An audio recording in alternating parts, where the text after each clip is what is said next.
Deciding exactly what to visit on a trip around the world is already a challenge just on its own. But then ironing out all the logistics to make a trip there truly special, let me tell you, that's where the little details really matter.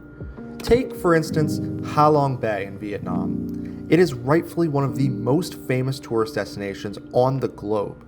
I mean, how many people have seen pictures of it without even knowing where it is? Of course, enough folks do end up figuring it out, and they do make the journey there, resulting in a guaranteed lock that the area will be swarmed with crowds year-round. So with this in mind, how do we check this off the old bucket list while avoiding the seemingly inevitable wave of daily visitors? Well, let me show you some of the questions that we ask ourselves to get the best experience out of our visit, and then clue you in on whether or not the juice was worth the squeeze.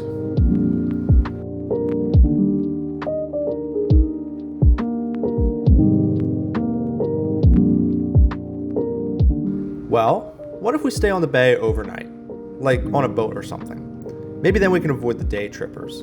That's certainly worked for us before, like in Jiufen, for example, in Taiwan. Unfortunately though, most of the tour options out of Cat Ba Island that I'm seeing online are overnight stays in a fancy boat cabin, so that shouldn't make much of a difference. New idea, what if we time our visit with the off-season? While this might limit the activities we can take part in, it should clear out some of the boats clogging up the waterways. Still though, a location with this level of fame is going to require more than just some colder weather to keep people out. No dice. How about this? What if we visited a totally different part of the bay than everyone else? I mean, it's all kind of the same thing, right? Beautiful blue water with these giant rocks and trees on them sticking out of the water. But now, the key is pulling up a map and finding some names. How about this one? Lan Ha Bay. So, we make our way to the other side of Cat Ba Island and take off on a boat to the lesser-known Lan Ha Bay instead of going to Ha Long Bay. Not only is this area significantly less crowded, but our tour should be less busy as well, all while getting the same views as those on those packed ships on the more famous side. Yeah, that might just work. With this combination, we could just find a way to see a more peaceful part of this beautifully congested landmark. So, we gave that a try. And it was a decision that paid off massively.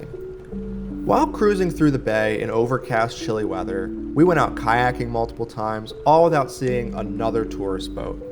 We also tried our hand at squid fishing, which did not yield any fruitful results. We'll leave that one to the locals. But despite the cold temps, Jenny went swimming while I flew the drone around. And you can see a few people here and there in the drone footage, but certainly nothing like what we've heard on the other side. We even found a family of endangered langurs, of which we met 4 amongst a population of just 65 total left in the wild. Talk about a find. Turns out this place really does live up to the hype. Now, this is a great example of the thought process we go through in order to maximize our enjoyment when planning our travels. Because we have plenty of time on our hands, whether it be from long bus rides or waiting out delayed flights, we use this asset wisely to research the most effective ways to appreciate the sites we visit while also mitigating costs. After all, we are on a budget. But time is one of the most important tools we possess on this trip.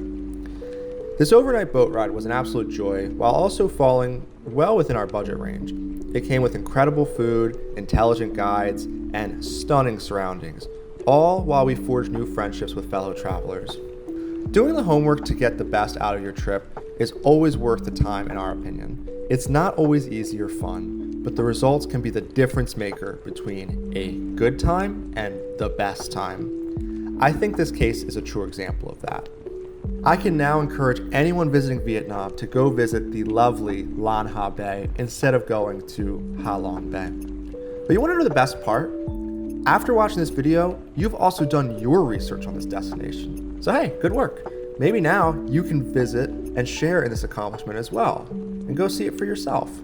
I mean, I certainly recommend it. Oh gosh, it's so cold. Why did I do this?